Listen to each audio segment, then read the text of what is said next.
The present passage, the one that we're going to discuss now, is another difficult passage. Many students would have found a lot of words here, or would find a lot of words here which are a little difficult to understand. Even the context, if you don't know, you would say, maybe I cannot do this passage. Move on to the next one, maybe. All right. But again, when you find a difficult passage, it's okay to do it at the end, right? The last of the four, let me attempt it. But you must remember that if you read it from the main part of view, you can at least answer 3 out of 4 questions instead of saying, I'm going to do it later. Later, you will never find the time. My approach always is, if you find a passage difficult, read it quickly once, because anyway, you have to go back to the passage to refer to the questions. Read it quickly but thoroughly. Don't skip anything. Once you do that, 2 answers, I remember reading it somewhere and read it. If there's an inference question, leave it. So at least you attempt 2 out of 4 questions and move on to the next one. Attempt it quickly and move on to the next one. That would be a better idea. So what was this passage about? It was about the Holocaust, about 4 a selection of autobiographical writings by Jewish survivors of the Holocaust. All right. The writers that the passage has chosen are 6 writers who had been taken from different backgrounds, different countries of Europe, and they had all spent time together in a concentration camp in Auschwitz in Poland. And their experiences he is quoting. The first one that he does is he mentions Otto Dov Kulka, who writes about skits, plays that were performed during his time in Auschwitz, and of the special and dark humor he had developed there. Obviously, a person who doesn't know, who knows he is doomed, he is going to die sooner or later, going to be sent to the gas chambers. Obviously, they would develop dark humor if they develop any humor at all. So this guy said that that he remembers skits, and he also remembers the dark humor he developed.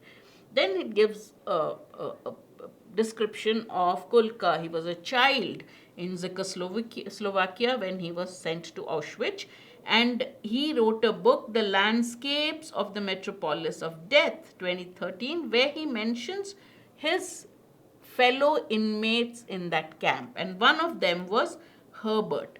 Herbert had given him and had introduced him to culture, to Crime and Punishment, the book, to Shakespeare, to all kinds of the culture, European humanism, which he calls European culture, European humanism. And then he recalls this another person called Freddie Hirsch, who devoted himself and his team of instructors to teach children in the concentration camps. History lessons, all that, artistic performances, plays, concerts, and even operas. So he says Hirsch's barracks became the center of spiritual and cultural life. And Kulka says that these experiences were significant in shaping his life, in the way he turned out later in life. Then he says that there was a limit to what culture and artistic escapism could do, because he says that all these history lessons, all these performances were happening within 100 to 200 meters of the place where people were selected. Every day, every few days, people were selected to be sent to the gas chambers, and they were again 100 or 150 meters away from the crematoria, places where the bodies were disposed of. So obviously, in the midst of this atmosphere of death and killing, these people have somehow managed a little bit of culture and a little bit of teaching. Similarly, he says that he is basically, reflecting on the art and culture that happened in these concentration camps, and he's reflecting on what they actually did, how he felt. He says, any pursuit of art in the camp, Frankel, there's another writer who says that any pursuit of art in the camp can be seen as grotesque. Grotesque means ugly, twisted, right? He says because it was set against the backdrop of a desolate camp, and he says it was a bizarre artistic experience. Strange. You're looking at art when somebody is dying. Then Frankel mentions one person called Imre. I hope I'm getting the pronunciation right. I looked up two pronunciation sites, and one called it Imre and one called it Imra. So I said, it's the same thing. All right. He says this Imre was mentioned by Kulka. He says he chose Brotherhood of Man to teach the children a song.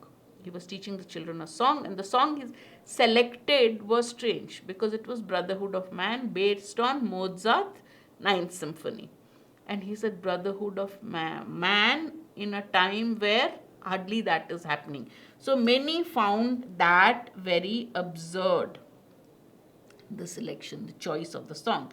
And the author of the autobiography, that is Kulka, asks, was he expressing his undying commitment to this value, that is the brotherhood of man, or was it an act of sarcasm?